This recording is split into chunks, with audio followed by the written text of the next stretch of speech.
আসসালামু আলাইকুম রহমতুল্লাহি ওবরকাতুহু।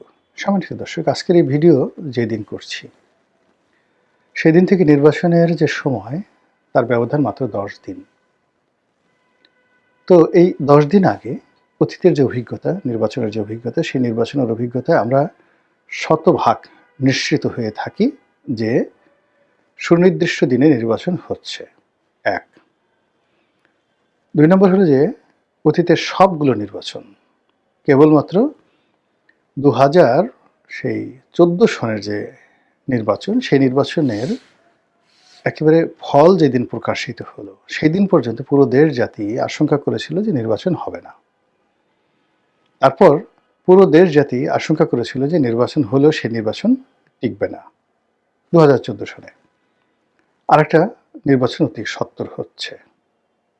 কিন্তু বাস্তবে দেখা গেল যে সেই বিনা ভোটে নির্বাচন, বিনা প্রতিদ্বন্দ্বিতার নির্বাচন, সেই নির্বাচনটি টিকে গেল ৫টি বছর। এবং নির্বাচিত সরকার হিসেবে আওয়ামী লীগের যে দাপট ছিল ২০০৯ থেকে ২০১৪ অবধি, সেই দাপট ২০১৪ পরে আরো বেড়ে গেল।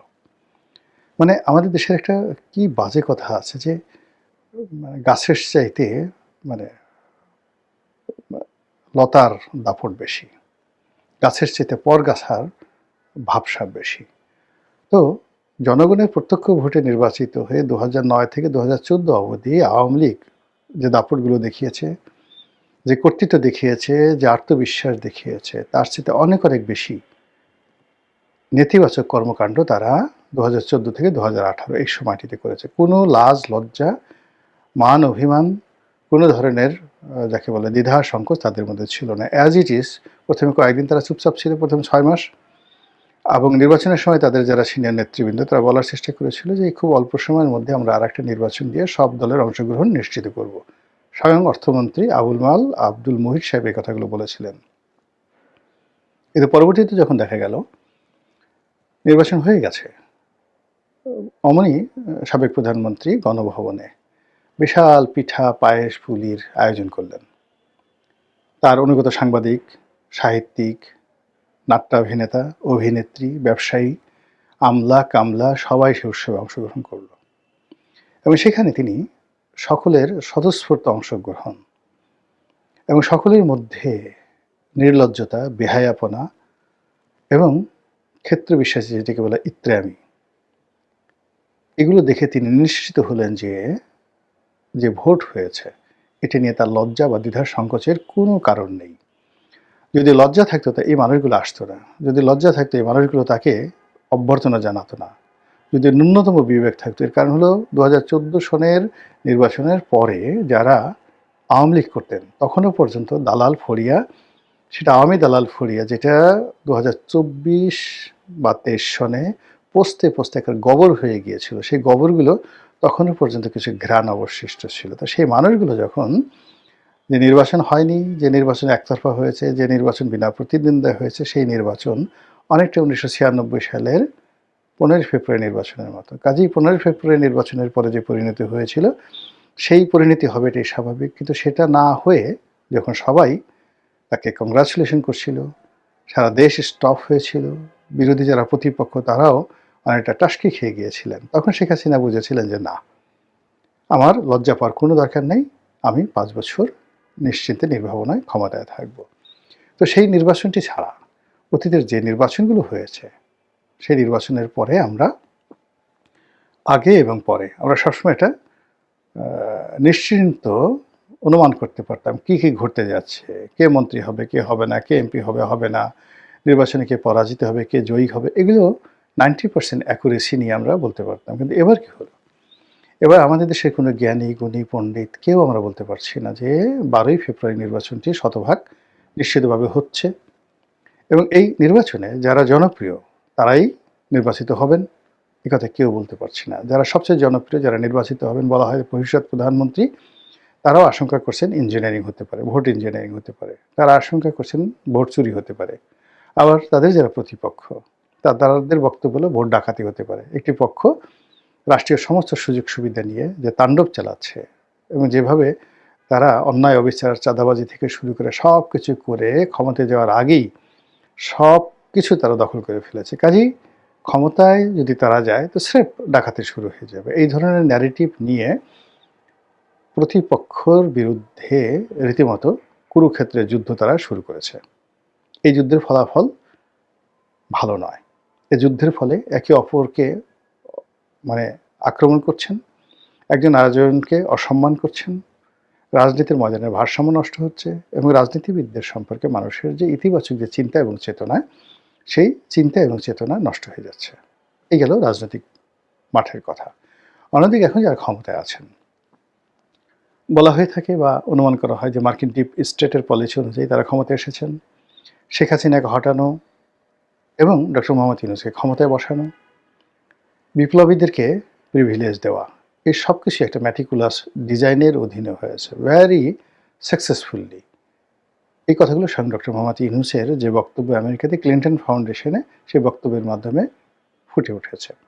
তো যারা ম্যাটিকুলাস ডিজাইন করেছেন, যারা ক্ষমতায় আছেন, যারা বসছেন, এখানে তো অনেক দেনা পাওনা আছে, অনেক হিসাব আছে, অনেক বিষয়বস্তু রয়েছে।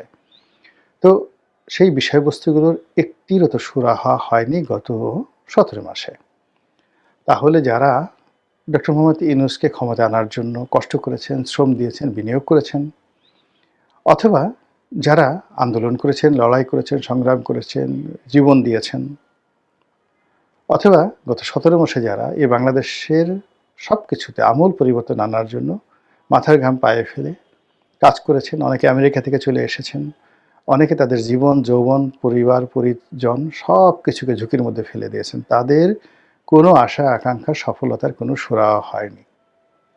তারা কেন এলেন এবং কিভাবে যাবেন, কখন যাবেন, তাদের ভবিষ্যৎ কি এই বাংলায়, এখন যারা সরকারে আছেন, এই বিষয়গুলো নিষ্পত্তি হয়নি। নিষ্পত্তি না হওয়ার কারণে যারা ক্ষমতাসীন আছেন তাদের ব্যাপারেও জনগণ এবং স্টেক হোল্ডার পলিটিশিয়ানস, যারা আগামীতে রাজনীতিতে গুরুত্বপূর্ণ ভূমিকা পালন করতে চান, তারা নিশ্চিত হতে পারছেন না। এখানে পক্ষগুলো অভিনয় করছে, প্রায় সব পক্ষই একে অপরের বিরুদ্ধে অভিনয় করছে, এবং যেভাবে টারজান সিনেমাতে টারজান বুকের উপর জোরে জোরে থাপ্পড় মেরে বাঘ, ভাল্লুক, সিংহকে ভয় দেখাতো। আপনারা যে সিনেমা দেখেছেন টারজান দ্য অ্যাপম্যান, এডগার রাইস বারোসের, তো সেই সিনেমাতে টারজান যেভাবে প্রতিপক্ষকে ভয় দেখানোর জন্য নিজের বুকে থাপ্পড় মেরে বিকট শব্দ করত, সে টারজানের ডাক। টেলিভিশনে আমরা ছোটোকালে দেখেছি টারজান, $6 মিলিয়ন ম্যান ইত্যাদি, ইনক্রেডিবল হক, এই জিনিসগুলো দেখেছি আমরা ছোটোকালেতে। সেই রকম সিনেমার মতো ঘটনা ঘটছে। প্রত্যেকটি রাজনৈতিক দল আমিই বড়, আমিই ভালো, আমি ছাড়া দুনিয়াতে অন্য কোনো ভালো নেই, এই একটা ন্যারেটিভ। আর প্রতিটি রাজনৈতিক দল প্রতিপক্ষ খারাপ, প্রতিপক্ষ জাহান্নামী, প্রতিপক্ষ চাঁদাবাজ, প্রতিপক্ষ বেঈমান, মুনাফেক, এগুলো থেকে শুরু করে কাফের মাফের যা কিছু আছে সব কিছু বলা শুরু করছেন। এবং ছোট ছোট যে বিষয়গুলো রয়েছে, ক্ষুদ্র, কে বিড়ি খেলো, কে খেলো না, কে মহিলাদের পাশে বসলো, কে বসলো না, কোন মহিলার কি অবস্থা, ঢাকা বিশ্ববিদ্যালয়ের কি ঘটনা ঘটলো, যা কিছু ঘটছে রাজনীতির ময়দানে, একটির সঙ্গে অন্যটির কোনো সংযোগ নেই, একটির সঙ্গে অন্যটির কোনো সামঞ্জস্য নেই, ধারাবাহিকতা নেই এবং দৃঢ়তা নেই। কোনো একটা বিষয় একেবারে স্থির এবং দৃঢ়তা যে দরকার রাজনীতির ময়দানে, লিডারশিপের পূর্ব শর্ত হিসাবে তার একটিও নাই। তো এই অবস্থাতে একটা দুনিয়া কাঁপানো নির্বাচন হবে, কিংবা সেই নির্বাচনের মাধ্যমে চমৎকার একটি গণতন্ত্র প্রতিষ্ঠিত হবে, এবং সর্বশেষ এই গণতন্ত্রের মাধ্যমে গত সেই স্বাধীনতার পর থেকে আজ অবধি যত সমস্যাগুলো তৈরি হয়েছে আমাদের অর্থনীতি, রাজনীতি, সমাজ ব্যবস্থায়, সবগুলো ধামাচাপা পড়ে যাবে, ছাইচাপা পড়ে যাবে, অথবা সবগুলোর কবর রচনা হবে এবং সেখানে নতুন সম্ভাবনার, নতুন গণতন্ত্রের, নতুন একটি জাতি গঠনের যে শাপলাকলি, কিংবা ধরুন সেই গোলাপকলি, সেগুলো ফুটে উঠবে। এই যে আশা করাটা কতটা যুক্তিসঙ্গত এবং কতটা বাস্তবসম্মত, এটা সম্ভবত আপনারা ইতিমধ্যেই হাড়ে হাড়ে টের পেয়ে গেছেন। মহান আল্লাহ আমাদের সবাইকে হেদায়েত দান করুন এবং হেফাজত করুন। আসসালামু আলাইকুম ওয়া রাহমাতুল্লাহি ওয়া বারাকাতুহু।